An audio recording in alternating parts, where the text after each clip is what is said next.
Ahora hacemos una vez más esta ronda desde el medio, costados y atrás. Vamos juntas. Inhalo.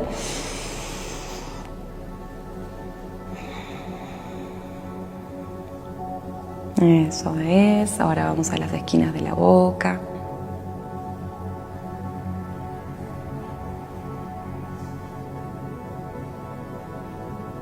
Exhalo, suelto y vamos con esta parte de los nudillos a la parte del macetero.